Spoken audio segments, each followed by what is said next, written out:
Hi, my name is David. In this series, we're working through the Lord's Prayer, paying a lot of attention to what's in the deepest levels of meaning in the prayer. In the previous videos in this series, we talked about the lines, "Thy kingdom come, thy will be done on earth, just like it is in heaven." And now we take an astonishing leap from the world of God's kingdom into the universe of everything, and step right into the midst of everyday life right here in this temporal world. Our question is, how do we make that place, God's kingdom, the universe of everything, how do we make that real while we're still here in this temporal world? The world of plain old daily living where you and I are. Well, let's start with bread. The line, "Give us this day our daily bread." It seems so simple. It's just 7 words. But it packs in a lot of stuff. This is the first mention of time in the Lord's Prayer. But like we've said in our basic assertions, we live in a world that's dominated by time. So for sure, we're at ground zero where we are now. We're right in the pure temporal world. We all know what bread is. In our world, it looks like this.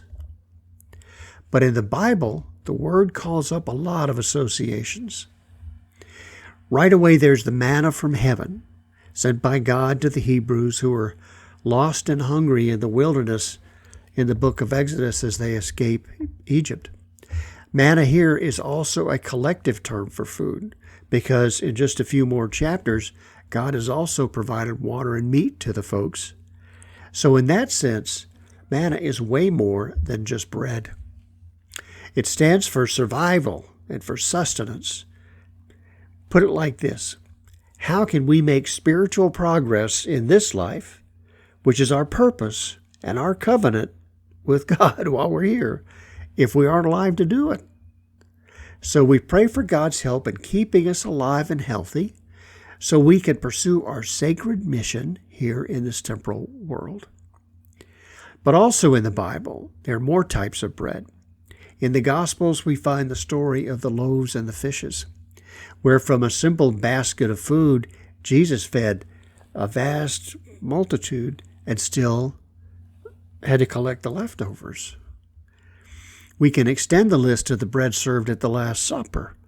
There, according to tradition, Jesus said, "This is my body," and transubstantiated or miraculously changed the bread into the substance of his own body. When Jesus changes bread into his own body, he is merging life in this temporal world with life in God's eternal kingdom. He's pulling it together. So our daily bread that we ask for, that's a whole lot more than just a slice of bread. The Bible is written with a unique but consistent way of telling its story. It gives us a unified structure of narrative that's tied in with imagery. And we've talked about the image of manna as bread, but also as being so much more. In the story of the loaves and the fishes, bread is an image of Jesus Christ's power and his generous mercy. His mercy, just like he told us about in the Beatitudes. And we've seen how at the Last Supper, bread is the image that links our life in this temporal world to life in God's overarching kingdom.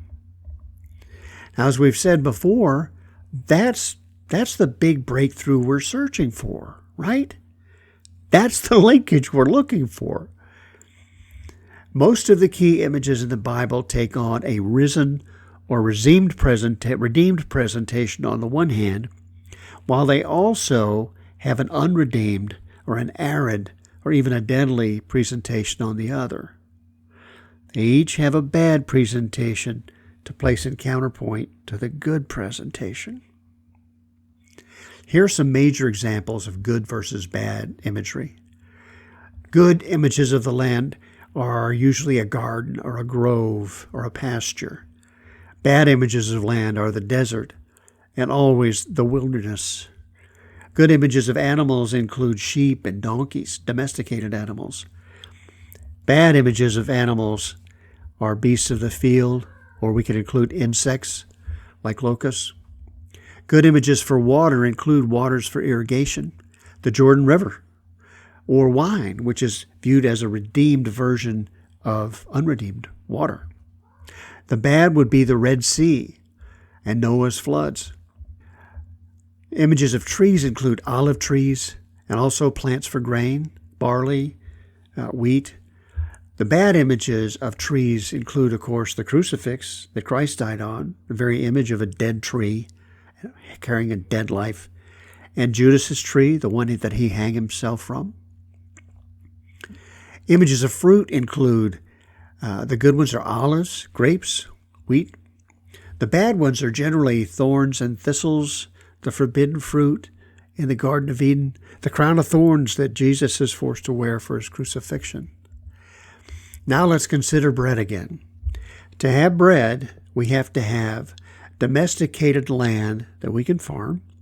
We have to have domesticated animals to help with plowing and the harvest, and good waters for irrigation, and trees to bear fruit, to bear the olives, grain, and a safe place where we can process grain and bake our bread. So check this out. All of the things in these good images fall into the ones that indicate good things. They're associated with positive things in biblical imagery. They indicate a paradisial world right here on earth. Our daily bread, therefore, is a powerful symbol of us praying for life in a redeemed world. Now let me keep going. We have to note that these good categories are ones where man has to lend a hand in their becoming good. These are aspects where we have to exert ourselves in order to make it all work. We can't just pray and expect to be given all the stuff. Our job is to make this temporal world a better place. If we don't exert that effort, then we settle for lives in a world like we see in those bad images: arid land, bad water, bad animals, insect plagues, which are all images of fruitlessness and death. That's the temporal world when there's no way out, when it's dominated by time, and it's going to end in the death of a life without value. Now, just for fun, let's divide our experience in this temporal world into two strata. The lower strata represents a world where we don't exert ourselves to fulfill our covenant with God. The upper strata, on the other hand, represents a world where we do the opposite. We exert ourselves in every way we can to try and fulfill our covenant with God. When we abide in the upper strata, we're trying to live in that paradisial world that we just talked about. When we make the effort to live like that, we believe that God will pay heed to us. But when we abide in the lower strata, then God's going to leave us to a short life here in this temporal world. If we don't strive to make spiritual progress, if we just hang out, dude, see what tomorrow brings, God's just going to leave us in that lower strata, and good luck with that. Our covenant calls for us to make the effort to obey the guidelines and the Beatitudes, and therefore make spiritual progress each and every day. So when we pray, "Give us this day our daily bread," we're saying a whole lot more in those 7 words. We're saying we want to merge our efforts with the will of God, even if we can only make a little progress, just one day at a time. Now, in our next unit, we move on to life in society. Society is complex. Spiritually, it's a dangerous place to hang out. So we'll have a lot to talk about then. Look forward to seeing you. Thanks for watching today.